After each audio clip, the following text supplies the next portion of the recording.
Di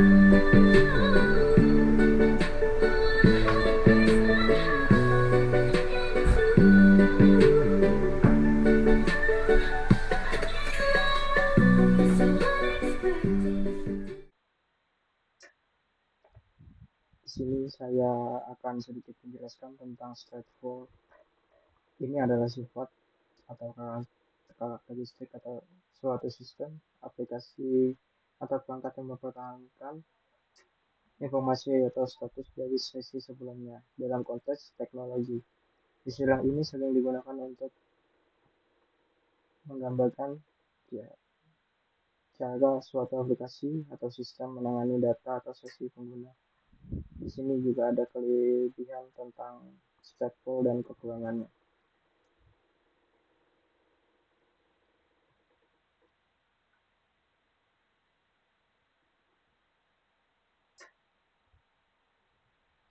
Kelebihan stateful yang pertama itu meningkatkan pengalaman pengguna. Sistem stateful dapat menyimpan status atau data pengguna sehingga pengguna tidak perlu mengulang pengaturan atau proses yang sama dalam sesi yang berbeda. Contoh aplikasi yang tetap ingin tetap tetap ingat login atau preferensi pengguna data yang kompleks. Mungkin sistem untuk melacak interaksi sebelumnya sehingga cocok untuk aplikasi yang memerlukan konteks yang akan terus berlanjut seperti aplikasi obrolan atau transaksi perbankan. Efisiensi untuk sesi panjang. Dalam beberapa kasus, pendekatan stateful lebih efisiensi karena data penting sudah disimpan, sehingga aplikasi tidak perlu terus-menerus mengambil data baru dari server. Interaksi yang konsisten.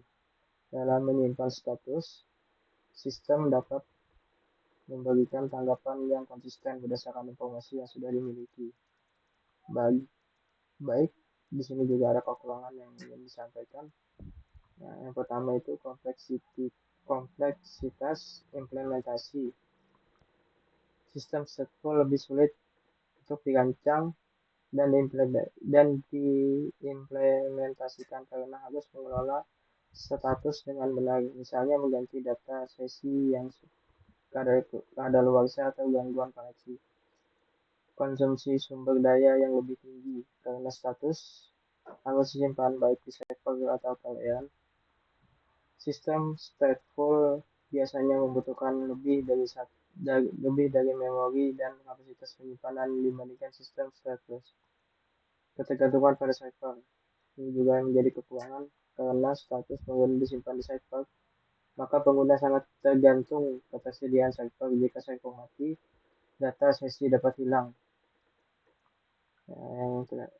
Yang selanjutnya ada kesulitan dalam skalabilitas. Sistem stateful lebih sulit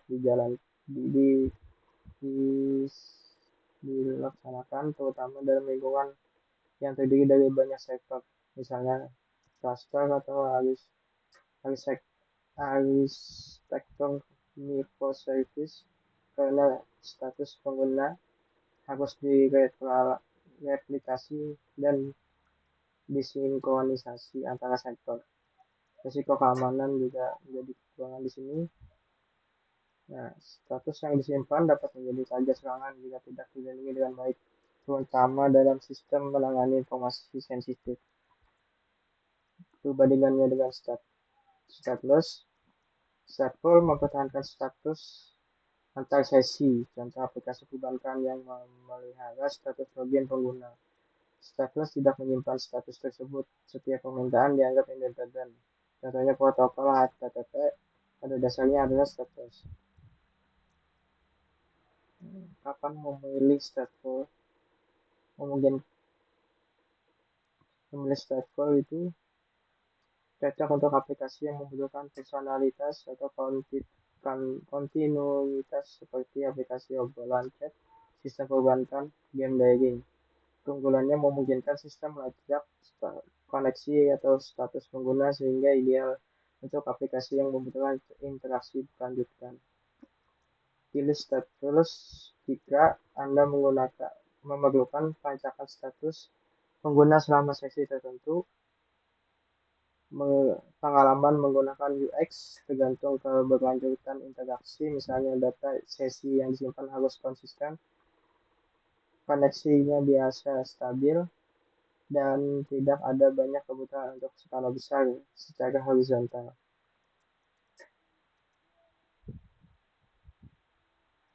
Kelemahannya juga ya itu tadi status itu sulit dilaksanakan karena status dikelola di sektor yang memerlukan lebih banyak sumber daya.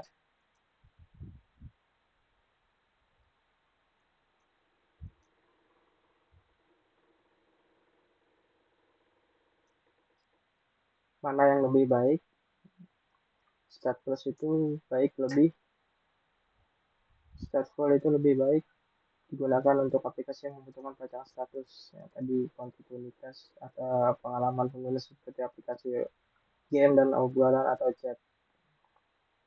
Status lebih baik digunakan untuk membutuhkan skalabilitas tinggi, kecepatan, pengelolaan pemerintahan independen seperti layanan API atau aplikasi berbasis cloud. Yang lebih bagus itu sebenarnya alternatifnya itu digabungkan keduanya. Banyak yang menggabungkan juga sudah step, baik stateful dan stateless. Stateful untuk aspek-aspek yang memerlukan pelacakan khusus, misalnya pengguna yang masuk atau login. Status digunakan untuk operasi umum yang tidak membutuhkan pelacakan konteks, nah, misalnya pencarian layanan atau API. Nah, pendekatan ini memberikan fleksibilitas dan efisiensi, terutama aksi tektonik service. Nah, jadi di sini kalau saya lebih memilih stateless karena setiap pemilihan itu bersifat independen hingga sederhana dikelolanya dan mudah dilaksanakan tanpa penyimpanan informasi status sehingga sumber daya lebih rendah. Untuk layanan web modern sering juga digunakan REST API atau microservice. Baik, itu yang bisa saya sampaikan. Terima kasih. Assalamualaikum warahmatullahi wabarakatuh.